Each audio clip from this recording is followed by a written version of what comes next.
12वीं सदी में एक महान युद्ध भारत के दो साम्राज्यों के बीच में हुआ। एक और था महोबा यानी बुंदेलखंड का चंदेल साम्राज्य, जिसके प्रमुख सेनानायक थे वीर आल्हा और उदल। और दूसरी ओर थे सम्राट पृथ्वीराज चौहान, जिनकी वीरता समस्त भारत में प्रसिद्ध थी। तो किसकी हुई विजय? क्या आल्हा उदल सम्राट पृथ्वीराज का विजय रथ रोक पाए, या सम्राट पृथ्वीराज को खाली हाथ वापस जाना पड़ा? जानने के लिए कहानी में अंत तक बने रहें। राजा परमाल चंदेल महोबा के राजा थे।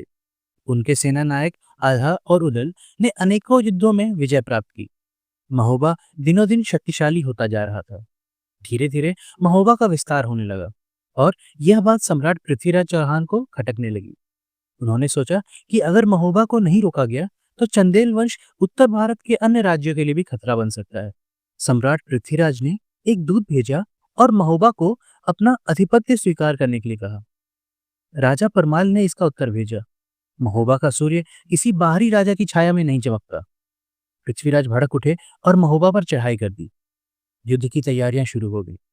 आल्हा और उदल ने महोबा की सेना को संगठित किया। दूसरी ओर सम्राट पृथ्वीराज अपनी विशाल सेना के साथ महोबा की ओर रवाना हो गए।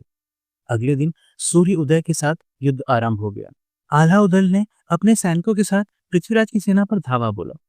आल्हा के छोटे भाई उदल ने अकेले ही पृथ्वीराज के कई वीरों को धराशायी कर दिया। यह देखकर पृथ्वीराज घोड़े पर सवार होकर आगे बढ़े और उदल को ललकारा। दोनों में भयंकर युद्ध हुआ, पर अंत में उदल वीरगति को प्राप्त हुआ। जब आल्हा को भाई की मृत्यु का समाचार मिला तो उनकी आंखों में आंसू आ गए। आल्हा ने क्रोधित होकर कसम खाई कि वह युद्ध समाप्त होने से पहले पृथ्वीराज को झुका देंगे। अगले दिन आल्हा ने पूरी सेना को 3 भागों में बांटा और पृथ्वीराज की सेना को 3 तरफ से घेर लिया।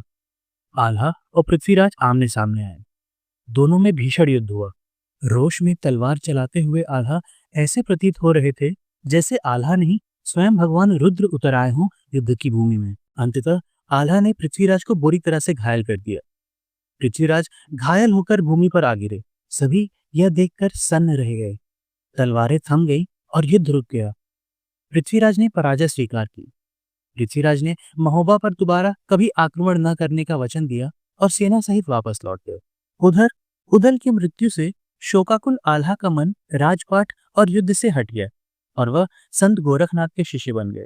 उन्होंने संन्यास ले लिया और जंगलों में चले गए और जीवन भर तपस्या की। इस युद्ध ने आल्हा और उदल को अमर कर दिया। समस्त बुंदेलखंड में आज भी उनका नाम बहुत आदर और सम्मान से लिया जाता है। उनकी यह गाथा हमें सिखाती है कि धरती के लिए लड़ा गया युद्ध हमेशा अमर हो जाता है। आल्हा उदल न केवल योद्धा थे, वे धर्म, भाईचारे और भक्ति के प्रतीक भी थे। उम्मीद है आपको ये कहानी पसंद आई होगी। अंत तक बने रहने के लिए आपका धन्यवाद।